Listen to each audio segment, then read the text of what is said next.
What's up, ladies and gentlemen, boys and girls? We are finally have some time to actually work on one of our own cars. So, back into the R31 drift car at the moment. I've got a few things to show you, and then we're going to get into actually starting to do some work on the vehicle itself. So, first things though, I've got to get, well, before we do work on the vehicle, I've got to drag up the white Series 2 Cressida because it currently has all of the fuel system which we'll be using for that car in it. And I've got to drag all that stuff that I want to keep out of it so that I can then hopefully sell on that shell sometime fairly soon. I would like to move those shells, get them out of my way. But anyway, so we're going to need that, and we're probably going to start focusing on the rear end of the 31 today. But I want to show you some stuff that we've ordered, that we've bought, some progress that we've made, quickly before we get into it. So, in the engine room here, a little bit busy at the moment. This thing reeks of E85. The E85 smell in here is just overwhelming, so won't spend too much time in here. But the engine is coming along. We bought a 92mm throttle body for our LS6 intake. That's just going to help out a little bit with a bit of sort of outright power. We also bought a adjustable brake bias, like controller, proportioning valve is what I should say. So I'm going to sit this on the sort of trans tunnel next to the handbrake. So I'm going to be running an inline hydro with this setup for a few reasons, mostly just because I already need a back brake line. And you know, I've got a habit, my driving, I habitually grab the handbrake, and I know that I need to start learning to drive without it. So I'm not super concerned about going to a full dual caliper setup and having a really good handbrake, because I would actually like to start driving a lot more without the handbrake. So just running an inline hydro, and I'm going to run this inline in front of the hydro, so I actually have adjustable brake bias and get a lot more into actually foot braking so that I can start driving with other people, because you really need that speed control with the foot brake in order to actually get close to people and do a lot of tandem runs and be able to drive, you know, nicely with people. Also got our new, I spoke about this in the last episode of the actual car, we've got our new brake master cylinder. So I bought a Wilwood 3/4 master cylinder. I didn't buy the nice billet one that I was showing you in the last episode just because I figured it was money I didn't particularly need to be spending. So this is quite a cheap unit, same thing, no booster. Going to be running this car with no booster, just the master, but this one's only a single output there, so I need to get a distribution block for the brakes still. So I'm hoping that I don't have to buy one. I was sort of hoping that I would be able to pull one off one of the cars we've got laying around in the paddock and save myself some money there. So I'll have a look around, see what we've got. If not, I'm going to just buy one. It's not too big of a deal, but that's some stuff we've ordered there. It's coming along. Along with that, I've actually ordered and also already received our oil cooler setup. So I've got a 34-row oil cooler. This is a little block which actually goes on the back end of the LS, sort of on the sump. I've had to order a spacer to make it fit, so can't quite get that on yet, and I actually will have to take the sump back off to fit it, because if you remember, with the baffle tray in from Aeroflow, the two tubes that actually run in the sump didn't quite fit too well, so we actually had to put a lot of pressure on to get the bolts in. So once I undo the bolts out of the side of the sump, which hold those two tubes on the back side and the inside, I'll never be able to get them back in without taking the sump off and actually pushing those tubes back down and getting them back in. So sump's got to come back off. Not a huge deal because, you know, we've got those really nice rubber gaskets with LS's, and it is a brand new sump gasket, so it's not a big deal. It's just a pain that we have to do it. So as well as that, if you look here, this box is our new suspension. So I've opted to go just for the max speeding coils, Chinese coilovers again. Firstly, just because they're dirt cheap, it's going to get the car rolling and driving ASAP, which is what I want. I don't have heaps of money to be throwing at this car at the moment. So nice and cheap, and they actually got here pretty quick, which is good. Took me a little while to find someone who actually had stock in Australia, but we've got some suspension. The second thing is, with the aspirated LS in the front end of this car, I do not know how it's going to go as far as suspension, like spring rate, because having an aspirated LS in the front is a lot lighter than having a turboed RB, like iron block 6-cylinder sort of thing. So we're going to be saving heaps of weight in the front end of this thing, so I'm still not sure what sort of spring rates I'm going to run. So I figured this was a good place to start. I've had success with these in my other 31 previously. I didn't have any issues with them. I know they're not ideal. I wouldn't sort of go telling everyone to buy this sort of coilover. I don't think they're amazing, but it's going to work. It's going to get it driving, and it's going to let us get a feel for it and see what sort of spring rates we want to buy when we want to go spend some decent money on coilovers. So anyway, without any more rambling, going to take the big bad mower down and we'll drag up this Cressida, and we've got the 31 here ready to come into the hoist, and we'll get cracking on what we've got to do today. Oh, the mighty have fallen. Poor old Cressy. The build that never got finished. Anyway, I've still got the cross member spacers which go with the KE Conversions LS1 conversion kit for this car that I want to get out of it, so that I can keep that LS1 conversion together and probably sell it on.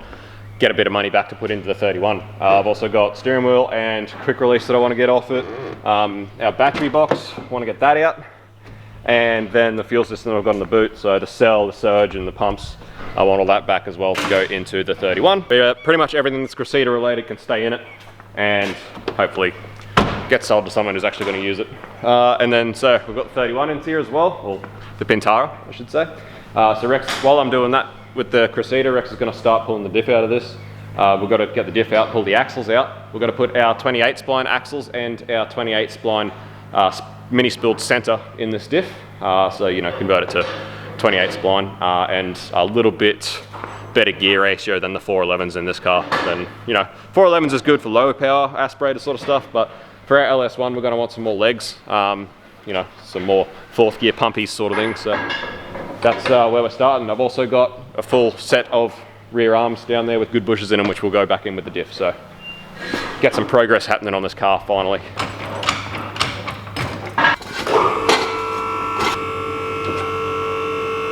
Righto guys, so we've got pretty much everything out of the Cressy. It can pretty much get fobbed off now and go to its new home at some point. Kingsley, my mate that you would have seen at Friday night drifts and stuff, and that morning session I went to that's got the LS Cressida, he's thinking about buying it, so hopefully he grabs it, that'll be good. So get everything out of it. These are the spacers that go with the LS conversion kit, so they all go together and that can all get sold off now. We've got the two 044s, I'll only be using one now, seeing as it's staying aspirated. Surge tank, steering wheel and quick release. It's just a cheap OMP copy, but it'll do the trick for now. Got my battery box and my hold down and a 40 litre cell, which we need for the 31 here. So Rex pulled the diff out. It's he's just going at it, cleaned it up a bit, so we're ready to start pulling it apart. As you can see, all nice and bare under there. So this is my spooled center that came out of my 31 the first time. And I'll just wait for Dad to go past so you can hear me. Righto, hopefully you can hear me. Sorry about the noise guys, but not much I can do about it. So these are my 28 spline axles. As you can see, they're a bit twisted, so we'll just see how they go. But anyway, those axles go with that center, which will go in that diff, so it'll make it 28 spline, spooled 4-pinion. Got my bottom arms, which are actually got nicer bushes in them. I'm going to actually box these up. So 31ers all know that these arms have a bad tendency to sort of walk and twist and do some funny stuff. They're not super solid. So I've got some 50mm flat bar there. So I was just going to put some flat bar down the top and weld it up and sort of box them up to make them a little bit nicer and stronger. These are the upper trailing arms, which have good Super Pro bushes in them. So yeah, that'll all go back in with our new coilovers in the rear end. And that's pretty much how it's going to be. So as far as the sway bar for this car, I'm not going to double up the sway bars like I did on the last setup, simply because we don't have enough room to go over the diff with our twin 3-inch exhaust. So we're going to have to go underneath the diff. There's no way around it.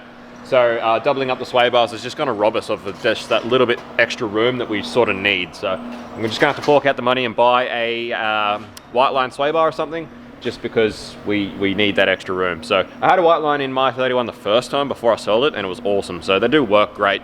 You know, doubling them up works great as well if you're on a budget, but we just don't have the room. So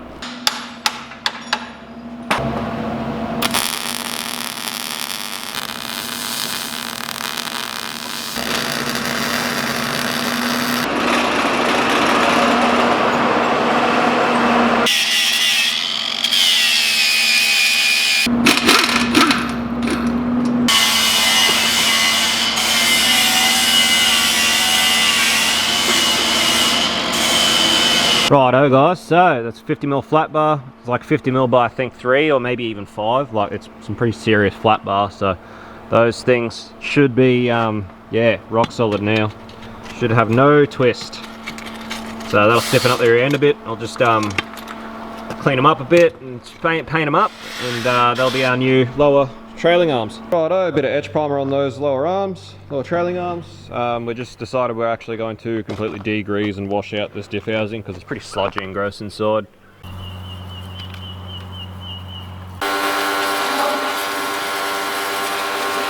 Righto guys, so I was feeling artistic. I went for a hunt around just to see what paint we had and just started painting stuff, you know, drift car life. So painting them lower traction arms, Massey Ferguson red. We got pink on the upper traction arms. I'm going to paint the diff hat pink as well. We're just letting this diff drain out of all the water And we can start looking, getting our center back in. And yeah, start looking at getting back in the car. It's starting to get a bit late, so maybe not today. Might be looking at getting it back in the car in the morning. But regardless, it's just awesome to be making some progress in this thing after all this time. Finally getting there. And you know, like the more we think about what actually has to be done, the quicker like this build should come together really quick. So you've got to get a few more parts together and yeah, smash it all out and get going. So this thing with 411s in it is going to be just so punchy. It's going to be outrageously good fun. So looking forward to it. Looking forward to it. So we're just having a bit of a discussion and talking about these diffs, and yeah, we're pretty sure that yeah, R31 must have a 10-tooth pinion gear, whereas obviously the Pintara diff has a 9-pin. So that's obviously why you need to take the pinion gear and the ring gear, the crown wheel, when you want to change to 411s. Obviously you can't just put a R31 ring gear onto a Pintara pinion gear because they're a different amount of teeth. So yeah, that's why it doesn't really work. It must be how it is. So I don't know. Not too sure, but that's what we think. Ugh, they're really hot now.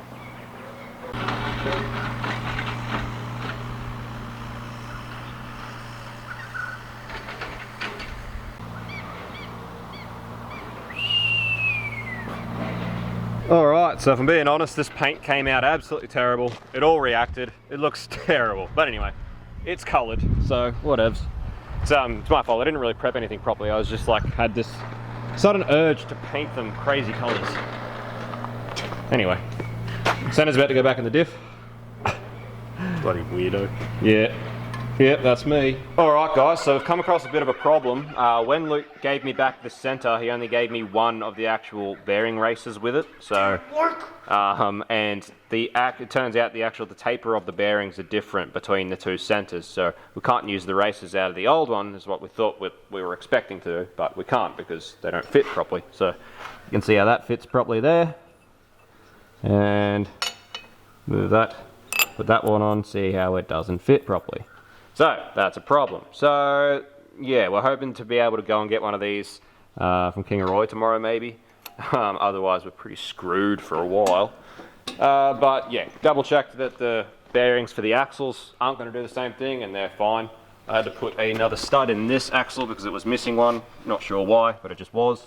But yeah, if you look at it next to the Pintara axles, you can see the size difference. Massive, massive size difference between the 25 and 28 spline. So yeah, very, very different. Anyway, so center and axles and everything's going to work. It's just going to be 411s.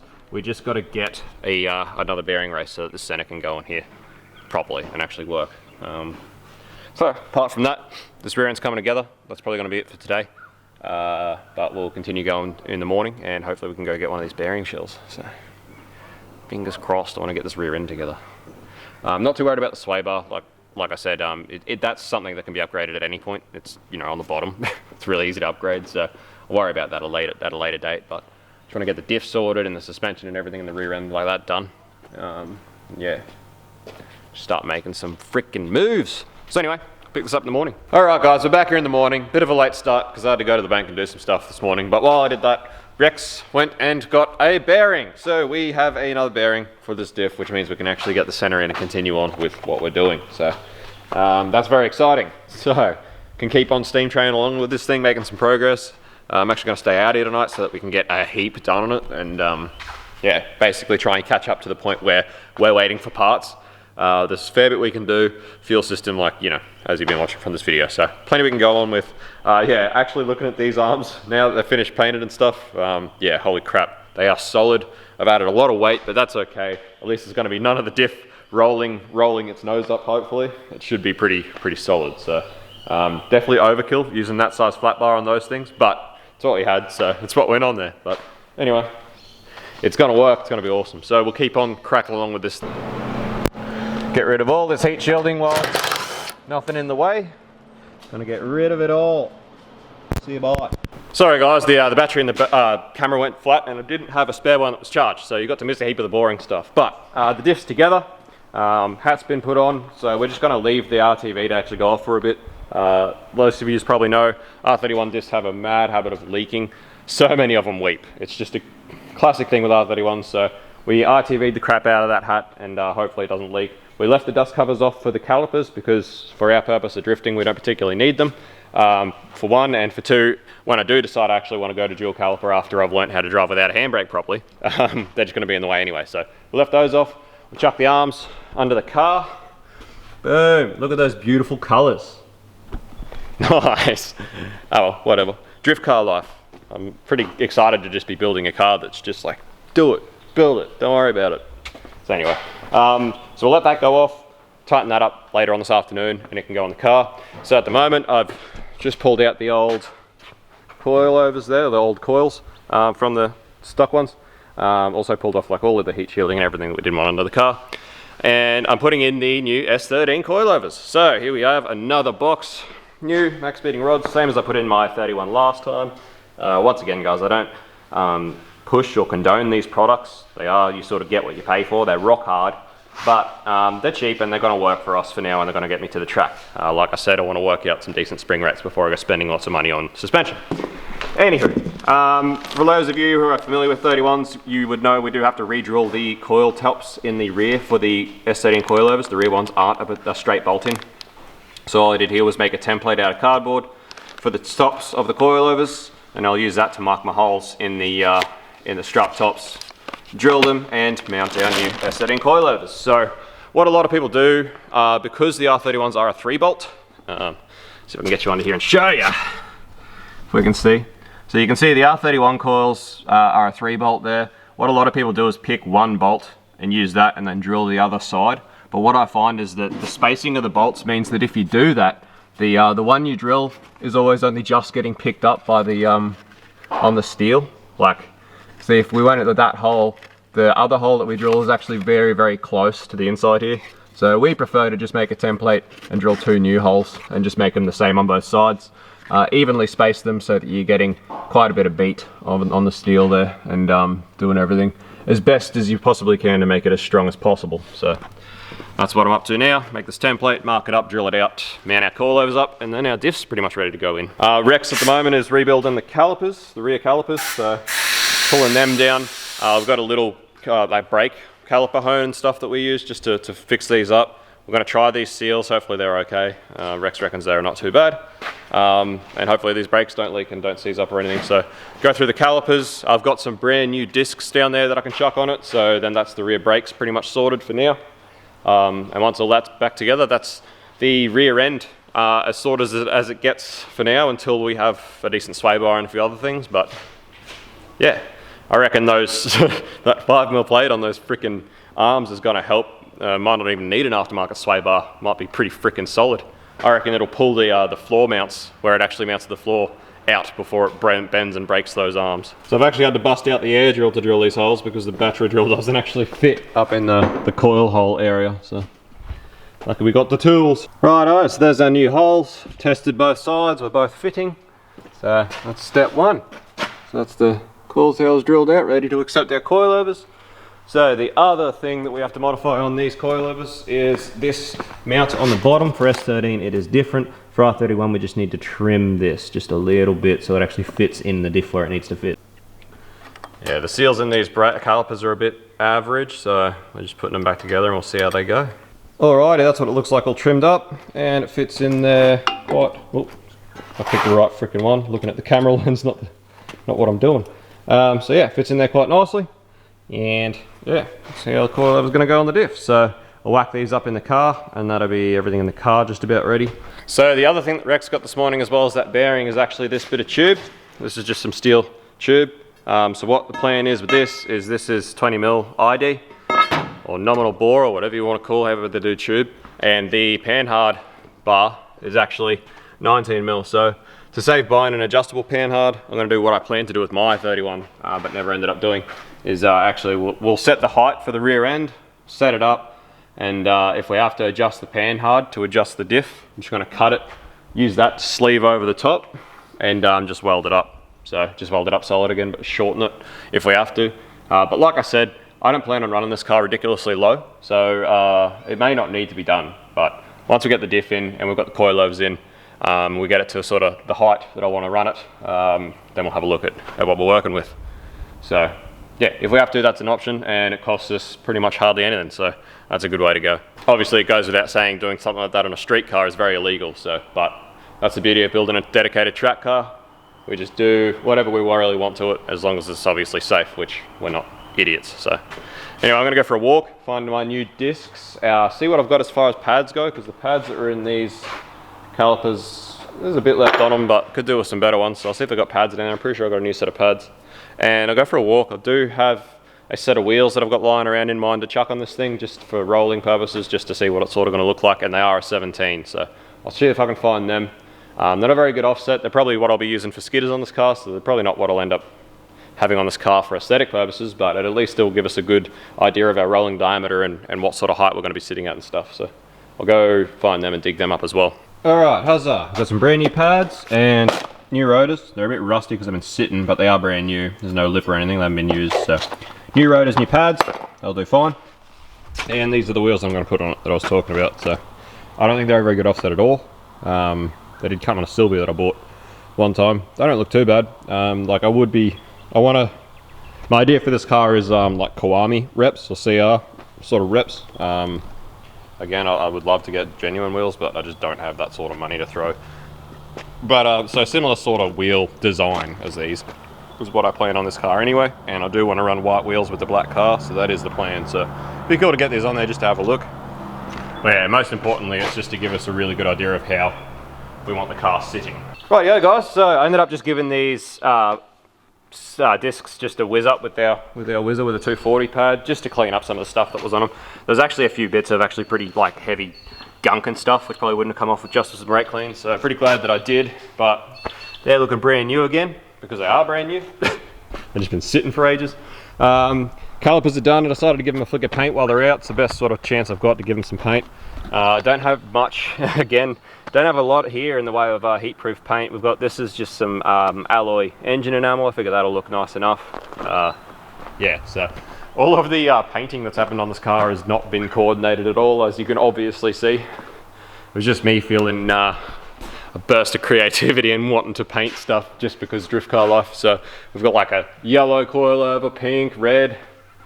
But at least from the back, you'll be able to get a sneaky upsert and see a couple of pink bits. Can't say skied on the radial. Anyway, so while we're waiting for those calipers to dry off, we're going to go, our boy down the road's got heaps of like JDM parts. And we're chasing some S13 knuckles and hubs, so that I've got some knuckles to send to Mr. RB factory to modify for me. And yeah, we need some other stuff as well. So some other stuff for the Sylvia, the upcoming build for the Sylvia. So now we're going to go to him, and then we'll come back and get the Diff in, and that'll be the rear end pretty much sorted. All right, we're back. Very successful little shopping adventure. Paul, our mate up the road, he actually started Option 1 Garage, so he's got heaps of like old JDM parts and stuff like that, and he's sort of getting to a stage where he's trying to clear out. So we went and bought a whole heap of stuff, which is awesome. We've got some R33 brakes. There's rotors there for them as well. So R33 brakes at the front. Got some S13 knuckles, which I'll actually send to Arvin at RB Factory to get modified for my car. And down in the shed, I've actually got a set of already modified S13 knuckles, which we'll put in the Sylvia. With I've also got some nice vibe 25mm extended LCAs down there, which will go in the Sylvia. So this car's getting all RB Factory front end. The Sylvia is just getting sort of modified Sylvia front end, but it'll still be plenty of lock. I've got some adjustable caster rods for that front end of the Sylvia. So that's the Sylvia mostly sorted. We've also got Stagia 5-bolt R200. I think it's R200 or R230. I don't know. I think it's R200. Yeah, I'm pretty sure it's R200. I'm not fully familiar with all the like little nitty gritty differences, but that's a 4.1 5-bolt half shaft R200 out of a Stagia, which will be quite a bit stronger than the S13 diff that I've got left over from when I parted them out. It's also the S13 diff that I've got left over is a 4.3, which for what we want to do with that car is going to be a bit, you know, 4.1 is sort of as bad as we want to go. As short as we'd ever go. We like, honestly, we'd like something like a 3.8 or a 3.9. 3.7, so I reckon would be. Yeah, 3.7 or something like that would be better, but 4.11 or 4.1 will be as best we can get. We've also got 5-bolt shafts as well as rear knuckles and arms. They'll probably get replaced anyway because we'll have to probably run adjustable ones. And yeah, Stagia rear brakes, so 5-stud knuckles. So the plan at this stage for the Sylvia is to buy the GK Tech 5-bolt 5-stud knuckle adapters or hub adapters for the S13 knuckles, so that the Sylvia will then be 5-stud all round. So yeah, brakes came with braided lines, so you know, all good stuff. So that's a big leap forward in the Silvio as far as parts we need. So that's pretty much between that and what I've got down there is enough parts to finish both cars, which is exactly what we want to do. So Silvio, much like this thing, we're hoping like once we actually have the time and can get in and start getting stuck into it, we should be able to smash out both these cars very fast. So that's the plan. We want to get back to drifting, we want to get back to driving, got to make some more exciting content for you while we can drive. Also, it's just a lot more fun for us. Freaking miss driving. So anyway, calipers should be well and truly dry by now. So we've got the calipers on this diff. Silver actually looks pretty good. I'm pretty happy with that.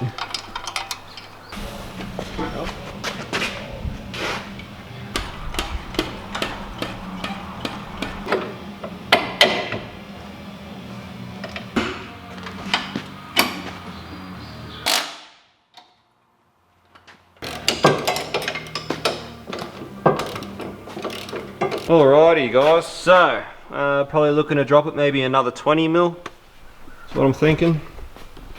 These wheels don't look too bad, it's just they're not a very good offset. But if I do what I did last time and buy some bolt-on spacers for skidders, I'll definitely be using these wheels for skidders. They will match. If I've got, like I said, a white Kiwami reps on the front, these wheels should match pretty well.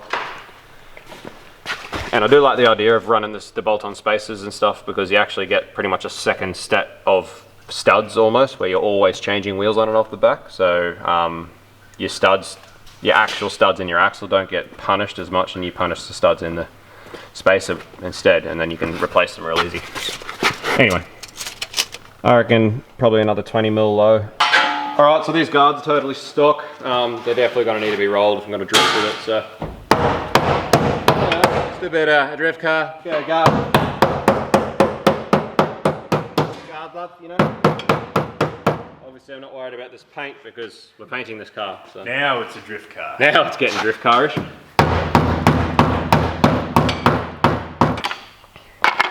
Alright guys, close your eyes.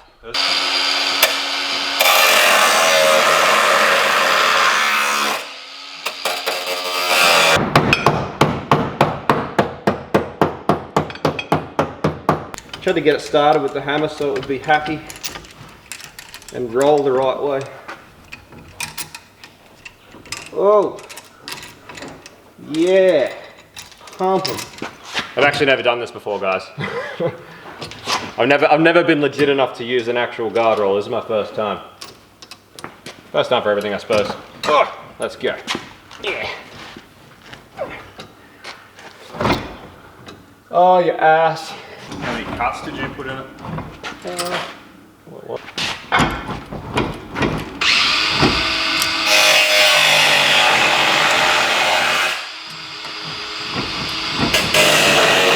I don't like this guard roller, I like a hammer better. No, I think the hammer works just as well. Hammer works better.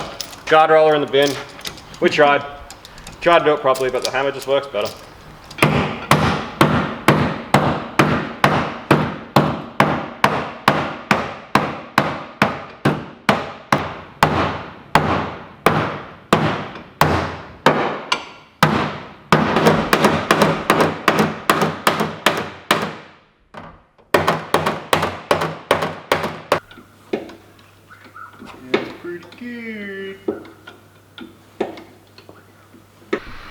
Drop both sides about 17, 18 mil.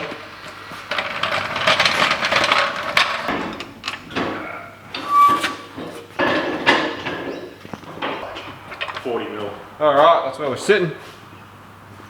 It's looking a bit nicer. So we've got Rex sitting in the boot with this thing pretty much set where I reckon about it's going to be. So I just got Rex sitting in the boot to give a better indication of once there's motor and fuel and everything else. And so now I just want to check the pan hard to see what we're dealing with as far as, you know, extending, shortening or whatever. So anyway, I can't do that with the camera in my hand. So I'm going to have to put these down and I'm going to check that. Righto, so closely analysing that, like I can still actually, even with Rex sitting in the boot, I can still just get the pan hard onto the post on the diff. So it's not even far enough out that it actually makes it difficult to get on the post. So for that reason, it's not worth modifying. So I guess that's good. It means we don't have to modify the pan hard at all. The pan hard can just stay stock. So like I said, I'm pretty happy with that height. Once I put skirts and stuff on it, I think it'll be fine. like I said, I'm not interested in running this car at a ridiculous height like my last one was. Even then, a lot of people would say, people like Adam and Alex would say that my last one wasn't even that low. And yet, every track, scrape, put a dent in the sump at Matsuri because I ran over a rock. Like, it's so hard having to deal with those sorts of problems when you don't have to. So yeah, the main idea of this car is, you know, seat time, reliability. So want to keep it at a reasonable height where it's reliable. You know, if I happen to hit a ripple strip, which definitely will happen because I drive not that great, I don't want to have to worry about wrecking everything. So anyway, I reckon it's good. So I'm happy with that. We'll get a nut in the washer, we'll put the Bernhard bar on properly, and then that's our rear end sorted out. That's a massive leap forward. Good stuff. You're still recording. You're thinking pretty hard there. No, I was actually very much the opposite. Alright. Actually, yeah. I think the work Kiwami reps in white on this thing when it's painted black, I think it's going to look really good. I'm excited. Anyway, the more progress we made, the more keen I'm getting. These don't look that shit. No, they actually look quite good. If they were spaced properly, they'd look alright. And I could probably get, maybe a 20 mil spacer. Yeah, I don't know. Anyway, that can be a later problem. The fact is, it's making progress. And check it out. Ooh, can see my pink bits under there. Not bad. Righto guys, so that marks the rear end of the car pretty much set up and done. So we've got, if you missed anything or if you skipped through the video, TLDR. What we've got here is a mini spooled 411 28 spline 4 pinion Skyline / Pintara diff. It's a Skyline diff now, but yeah, so we've turned a Pintara 411 25 spline 2 pinion into a spooled Skyline 28 spline 4 pinion 411. So very cool. Watch your head on that. Right. You, like literally is grazing your hair there. It's filling you up. Yeah, it wants to fight. Anyway, so you know, arms have been braced and boxed to stop some flex. Way overdone with the boxing on the arms, but like I said, whatever. It'll rip out the mount points before it flexes those arms too much. Yeah, so about the only thing, spoolie boy. Proper spool. We've got brand new rotors. Calipers have just been serviced and painted. Hopefully them calipers will be okay. All right, sorry guys, the SD card and the camera got full, so it stopped filming. But yeah, like I said, fully done. Yeah, max beating rods, coilovers, new rotors and stuff. Coilovers haven't really been set properly. Pretty much like all the other sets I've installed, I sort of just winged it. Pretty much have done all the setup on my own cars in the past, as far as my alignments and my suspension and stuff, and just sort of completely winged it and sort of done alright. But I don't actually know a lot about suspension setup, so that's something I definitely need some help with as far as, you know, doing suspension setup.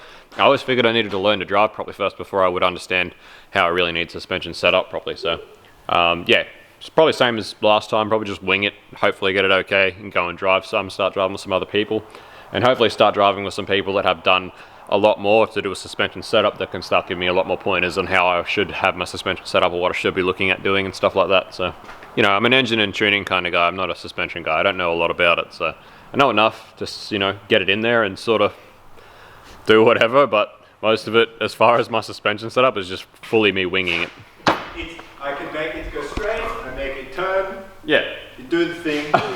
Good enough, right?